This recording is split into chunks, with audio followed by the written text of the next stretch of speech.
Back, friends.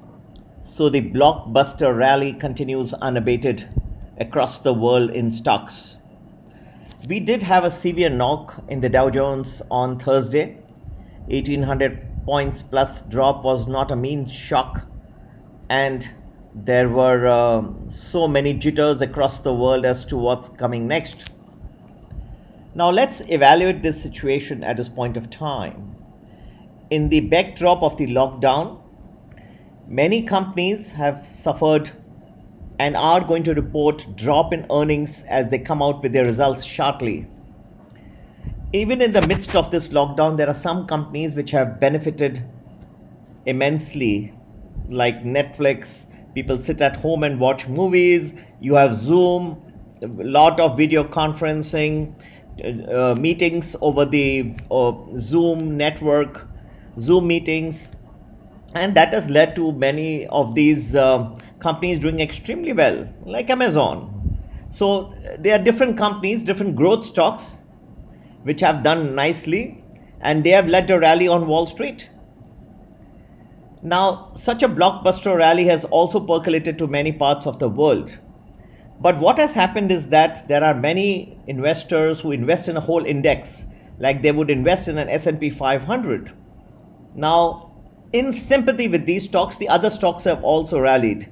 However, the focus, as you have seen, has been centered around the technology and the healthcare stocks on NASDAQ, which has seen a tremendous bullish run since March 23rd, 2020. The question is, what lies ahead? United Kingdom economy has shrunk by 20% in April as compared to March. There is a 2-meter distancing rule that the United Kingdom Prime Minister Boris Johnson is now feeling or having second thoughts about. This was done to prevent the spread of the coronavirus.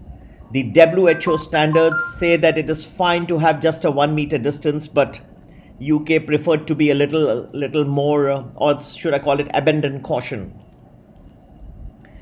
Hospitality is a major industry in the United Kingdom, particularly in places like London, where you have the bars, the restaurants in central London, and they carry the economy substantially with it.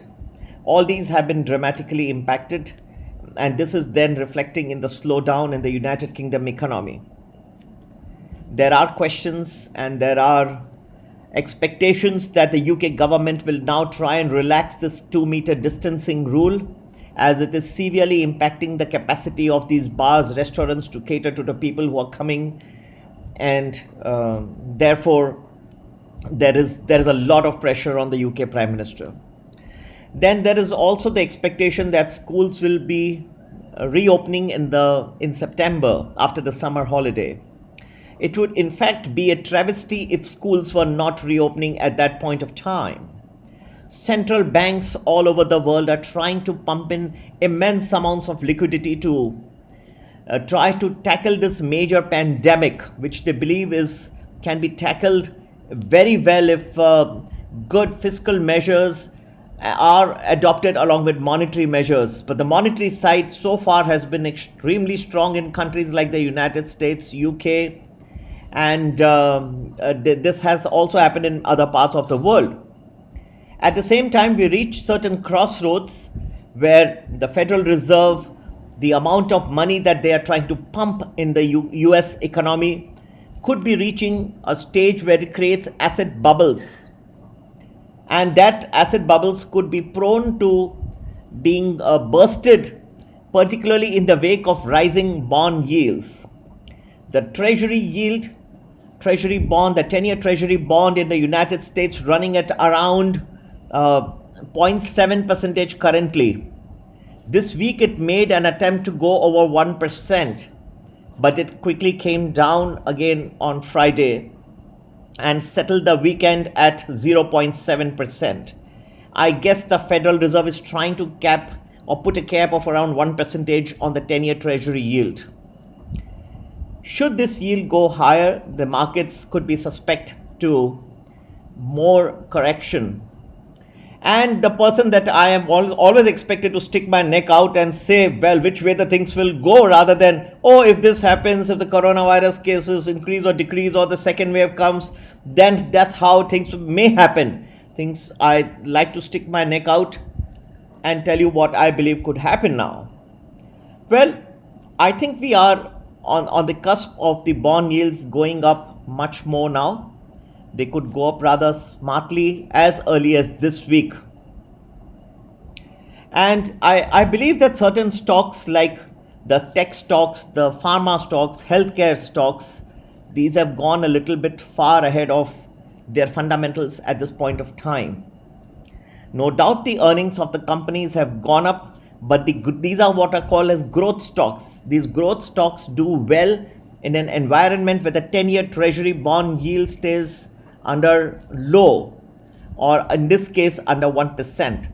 Should there be any attempt to cross this barrier, I think you'll start seeing a hammering of the NASDAQ, the tech stocks, the pharma stocks, which have been the crux, the backbone of this major rally across global stock market rally.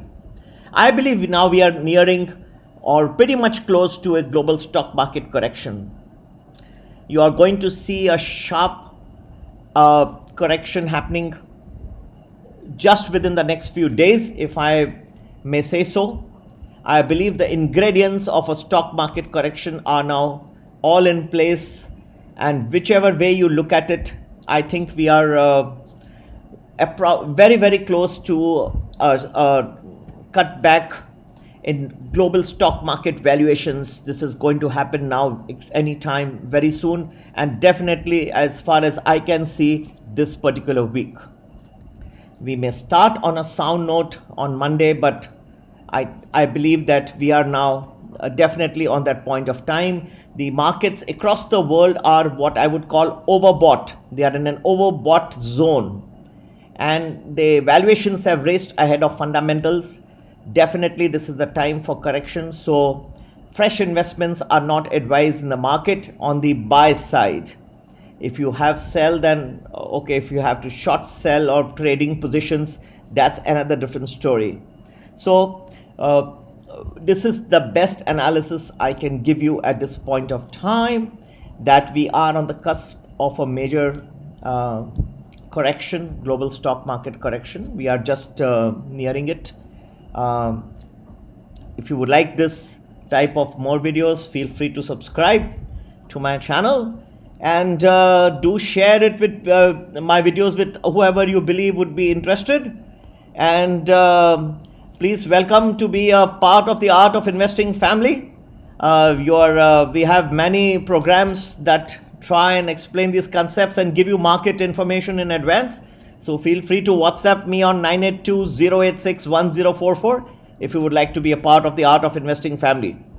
And I don't know how I can tell you have a great week ahead, but I believe that the markets in both, whether they are in positive territory or negative territory, you can make money.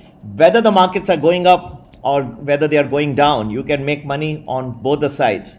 So be a part of the Art of Investing world, and you will learn how to make money all the time. Happy investing and have a great week ahead. Take care. Bye-bye.